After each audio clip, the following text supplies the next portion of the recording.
Today we're talking about money matters, and I'm joined by Jayna, Janki, Mistry and Sheryl, Kemp. Jayna, I'm wondering if we could start with you, maybe say a little bit about yourself for our listeners. Hi, my name is Jayna. I'm a third-year student at ARU and I study operating development practice. I'm wondering what it is that interests you about managing money. Money is such a collective term, I think, and for students it can be a daunting thing, just knowing that you're going to university. So just having a little bit of advice or information can be really helpful. So let's invite Sheryl to come in here.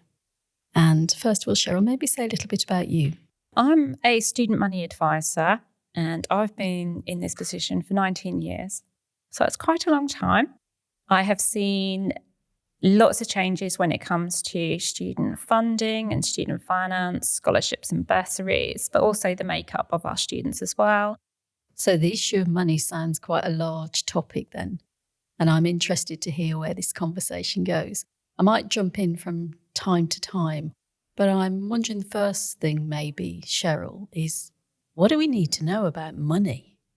That it is important because it makes the world go round. However, everybody is different. Everybody's circumstances are different. So money is going to mean something different to different groups of people. So that obviously includes students. That includes non-students. That would be people who have children, families, people that are single, couples, people that may have disabilities, international students. Everybody's different, and that comes under students as well. All students are different. What do you think are some of the common struggles or sort of things that students come to you when they first get their money or know that they're getting some student finance in the specific week when they start university? So the main struggle is the lack of budgeting, I would say. And budgeting is probably going to be a word that I'm going to say quite a lot throughout this podcast because it is so important and it's so key to managing your money and your finances, particularly as a student. So, for example, if you are student funding or receive student funding, you're likely to be paid in 3 lump sums. So to get 3 lump sums once a year is actually quite difficult to manage, but it is certainly doable. And there's lots of help and support that you can get, whether it's through someone like myself, through Money Advice Service, or there are plenty of budgeting apps and services you can access online as well. So the key thing really is to plan and to budget and know how to manage your money. You get the 3 lump sums.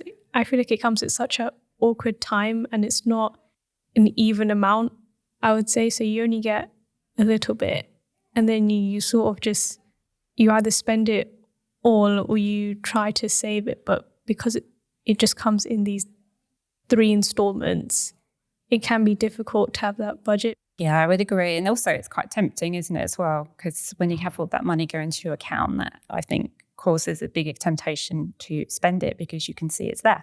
One of the things that we suggest how students manage their income when it is paid like that is to work out what that equates to on a monthly basis. Because when you get out there in the real world, you are likely to be paid monthly, for example, and most bills are paid monthly. So if you can work out from your student loan payment that you receive, say in September, that's got to last you until the next payment, which is going to be January. So work out how many months that is, and then you'll know exactly how much allowance you'll be able to spend each month. And even better, if you can put that into a different bank account, then you can move over your monthly allowance into your, say, spending account and then use that for your expenditure. Where can students go if we do figure out or we see that maybe we may not have enough money or we are looking to earn some money? Where would you advise them? Yeah, so it's really important to maximise your income. So maximising your income would be making sure that you are accessing everything that you are entitled to, be that from, say, student funding. There could be scholarships and bursaries you might be entitled to. But the biggest and easiest and the best tip that I would have to maximise your income is to work. Work part-time alongside your studies. It can be really useful to do from a money point of view. Obviously, it's going to bring you in more income. Having more money is going to make you a happier person. But also it gives you good social skills as well. It's a way of meeting people and making friends. And it gives you that extra bit of independence, but also will help you for when you are graduated and you're looking for employment. So I would say working is the biggest tip that I could give to a student. How would you guide students, let's say like as myself, who are on placement? I go to placement every week. I spend probably 3 to 4 days there, 10 hours a day. So what would you recommend if, let's say if I was looking for a job, where would you advise me to go to?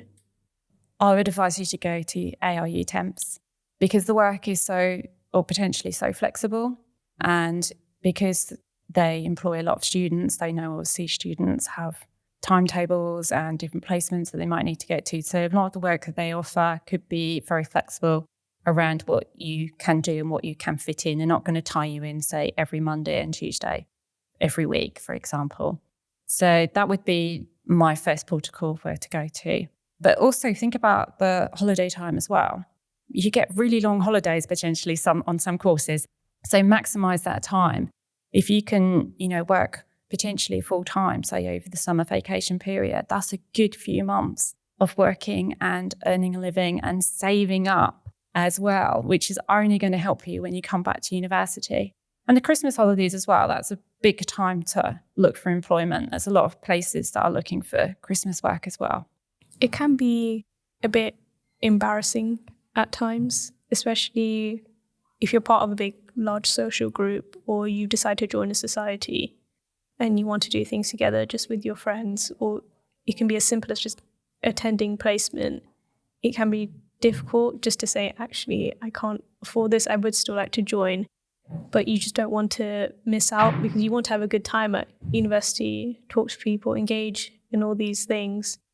But just having that sort of anxiety as well, always worrying about your money when you shouldn't be. It's just trying to have fun at the end of the day, and you're here to not only learn, but to sort of enjoy your time as well. Yeah, it can be really hard to say no, or to admit that perhaps actually I can't quite afford it this week, say to go out. However, I feel if you can have that confidence to have conversations with your friends and your peers, you'll probably find that at least one of them is probably going, oh, thank goodness she said that, because actually I can't really afford it this month either. But also it gives you that opportunity to have the really important conversations, because we all learn from each other. And if you can have conversations with your friends who are in similar situations to you, you might learn something from each other on how to do something, manage your money better, where to go for help. So it is awkward. I mean, even non-students, it's hard to say, oh, I haven't really got enough money to do that. But it is something that we do need to be more open and talk about. I think it's also the element of not even just knowing that you may not have enough, but I think it's just the feeling of being left out. You don't want to sort of isolate yourself from everyone because you can't afford one small thing. Absolutely. You want to be able to do most things with your friends, or just even go out, sort of splurge on yourself a bit. Say, you know what, let's treat myself for this one-off. But just having that sort of fear, or just in the back of your mind, it's sometimes there for some people and they might regret spending that small amount. Yeah, and I think if you don't have to restrict yourself like 100%. So if you think, actually, I can't afford this upcoming trip or this upcoming evening out or whatever it might be, but that doesn't mean you're never going to have a night out or never going to go onto a trip. It's just a case of planning and knowing what you can and can't afford to do. So if you can't afford to make it that time, like I said, it doesn't mean it's never going to happen, but you can plan for the next time. So I think it can also be the unexpected things, let's say like medication. Like I've had that. I didn't realize how expensive it was just for something really simple. So I've planned things and I've budgeted my money saying I'm going to have enough to spend on this weekend. And then all of a sudden something turns up. You have maybe like an unexpected bill, or your landlord's saying that you need to pay this fee, and then not having that money or having to scrap everything. And it sort of takes you off of your plan or your target. So you've budgeted for that month for all the stuff that you know you will require. And then having this sort of thing that's just come in and sort of ruin everything. Can be really difficult. Yeah, so when it comes to your budgeting and your planning, where possible, always plan a rainy day savings or something like that for those incidences of unexpected costs that may come up. Because if you can plan ahead for that as best as you can, it's not then going to be a worry when it does come up. So if, for example, like I said, an unexpected bill has come up, or you need to travel somewhere that you weren't expecting, so therefore you hadn't budgeted for it in your normal budget. If you've got like that rainy day pot of money sitting there, then you can use that. It's difficult, but as little saving as what you can do, it will add up and it will help. And it's such a nice feeling when you can go, yeah, I actually managed to save some of my budget this month, which means I've got a little bit of excess cash left over. So I'm going to put that away. It's a bit difficult with the element of surprise because you don't know what will happen. I mean, quite a few of my friends have been on placement and they've unexpectedly, they can't get back to home. So they said, I can't afford a hotel, I can't do this. So I think it's hard just knowing how to save your money is quite difficult, and having that sort of fund is really helpful. Yeah, I'm not saying you've got oodles of excess cash to be able to save. It's certainly not that case of that. But any little that you can do, or if you can, as part of your budget, make a monthly payment that is a saving payment to put away as that pot of money for those unexpected circumstances. But what I will say is, when you are in need of help or something unexpected comes up, do ask the questions, do seek help. There could be money or funding or additional help that could be available to you that you just don't know about. And it's a bit like what I'd say about shopping in general. Use your student status. Always ask, is there a student discount? There could be help with your prescription costs, for example. Always ask the question is what I would do. There's no shame in that. I think just picking up on when you said saving, and when it comes to Christmas or when it comes to just going out in the everyday world, how would you sort of stop that urge to spend?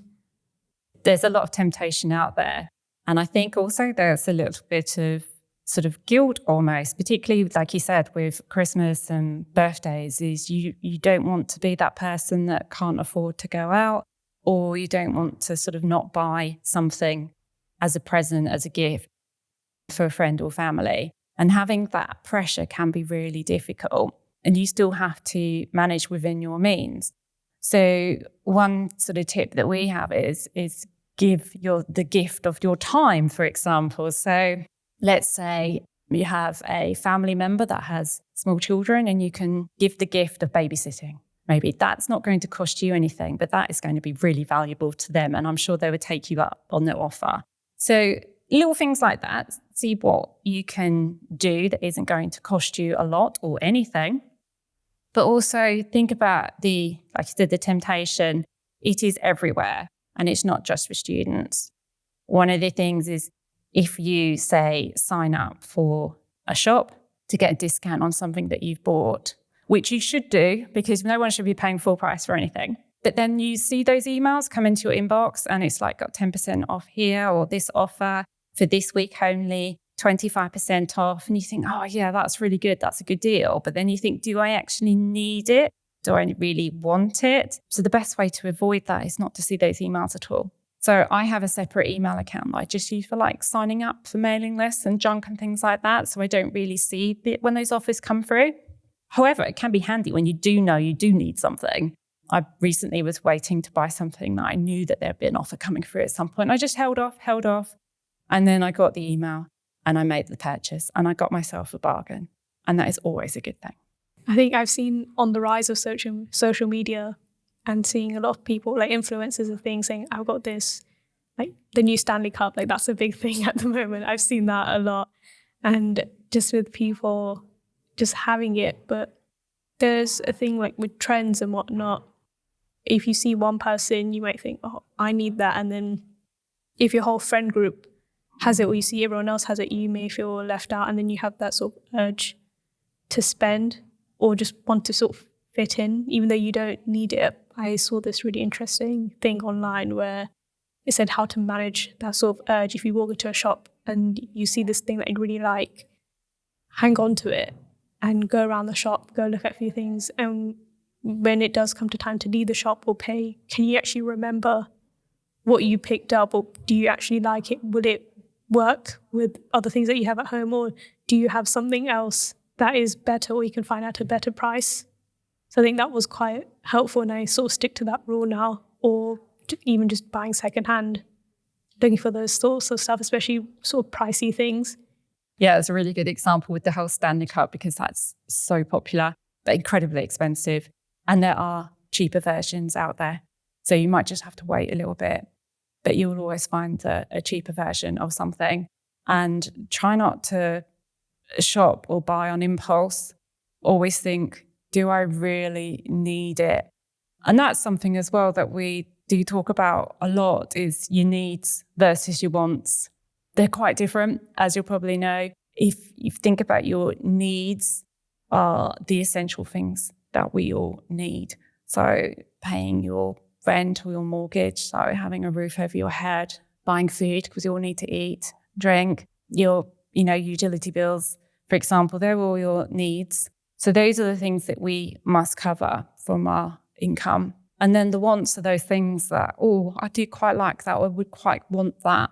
They're not essential, but they're things that we could potentially go without. But they are really important because there are things that we are going to need to buy, obviously.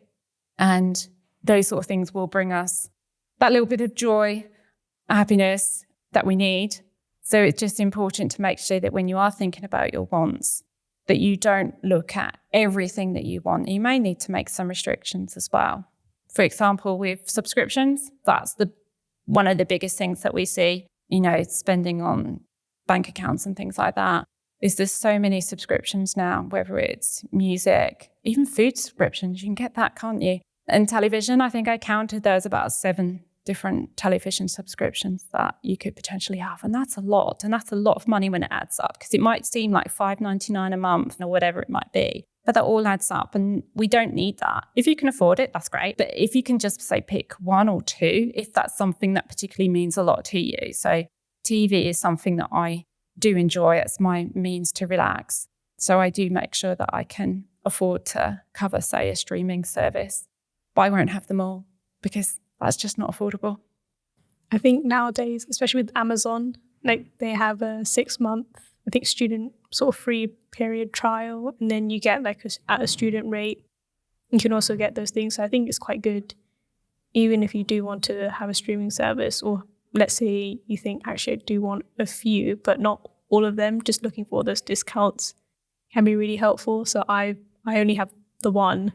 I have Amazon because I was like, this has all the things that I like to watch. So I've stuck to that, which has been really nice.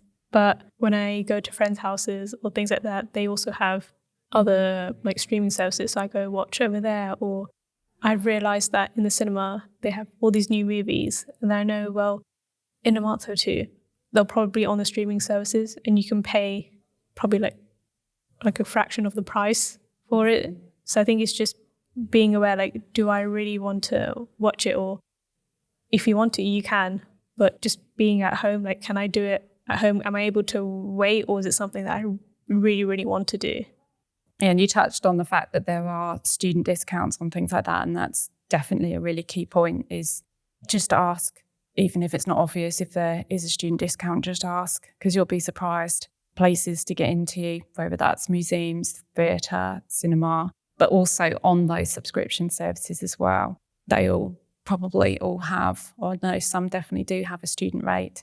So if you are going to have it, make use of your student status, because it's not going to last forever. So I think social media can be good. I've seen a lot of pages and things where they've shown things to do in London at a cheaper rate, or they said come on these specific days, or if you come during these hours, you come in for free or visiting, and you do quite a few stuff. Or if you do group bookings, it's a bit cheaper. And I didn't realize that there is quite a few things to do during that time. So let's say if your friends and yourself want to go out and do something, at least following those pages, or just even looking at it, researching it, saying, what can we do in this place? There's always something out there for you. Also, with Uber Eats and all these like sort of food delivery and takeaway sort of things. I think one of the very first people I met was in my flat when I first moved here, and they mentioned to me, oh, there's this app called Too Good To Go. And it's just whatever hasn't been sold that day that they give it to you at a discounted price. So we did that like a few times. I did it myself and I spoke to my friends as well. And that's what I do now. So I was like, actually, do I really want this big takeaway, or do I just want something little? And it gives you that sort of option. So you don't always have to sort of shy away with your money that, oh, I can't afford to go for a takeaway. I can't go out to a restaurant. But just having those little things and knowing about it, you're doing something good for the planet as well. You're not wasting any food and you're also saving some. Yeah, wasting food is definitely a big money waster. And I would always say as well, thinking about that, is to plan your meals. And so I think if you can plan, say, if you want to go shopping weekly, so if you can plan, okay, what am I going to have for breakfast this week? What am I going to have for lunch? What am I going to have for dinner? And if you plan ahead and then you only buy then exactly what you need, because if you go to a shop when you just need like some bread or some milk or something really small, you will come out with a whole basket full of things, particularly if you go shopping when you're hungry. That is the worst time to go because you will end up buying more. It's just natural. It's just what we do. So I do it myself. I plan, I say what exactly I'm going to need for that week. So I'll only buy that. So it then means I avoid having to pop in for that last minute item because I've already planned for it. Being able to cook is so important anyway, but also it is money saving. And even better if you can like batch cook, because sometimes it is really hard just to cook one portion of something. So if you're making, say, like a chili or a bolognese or something like that, it's really hard to just make that one portion. You can, but ideally, if you've got access to, say, a freezer, you can then make up your own ready meals, which are going to be healthier for you anyway and convenient for you because you're like, oh, I've already made dinner for that night. So batch cooking as well, I think is really good, but definitely cooking your own meals and planning your recipes around what you've got as well and making use of what you've got in the cupboard, all those herbs and spices that you probably use for one recipe, keep using them.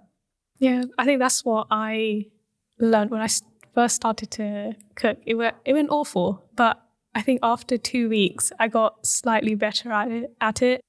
I realized that, like you said, when you go shopping, you see all these ingredients, all these very specific things, and I realized I'm not using half of it. And then when I come home, it's just sitting there. So then I thought, let's just use it in this. You don't always have to use it in that sort of dish. You can use it in something else. And then I started to meal prep. That was really helpful, especially when I started to go to placement a bit more often and going to uni. Just coming home every day, having dinner that's just cooked, and you don't have to worry about that. Then you know that it's all done on one day, so you know where all your meals are. You don't have that urge to go out and spend because you have that food. So by the end of the week, you know, okay, I have, let's say, 2 meals left. It's time for me to start thinking, what do I want from the shops? What do I need? What do I already have is really important, because sometimes you can forget that, oh, I actually do have this, or I actually have like a can of beans already. So just looking in your cupboard is really important, because I think that's what sometimes some people forget, that, oh, I already had this, and you buy double. You're like, well, it's good for now, but you don't want to sort of repeat that.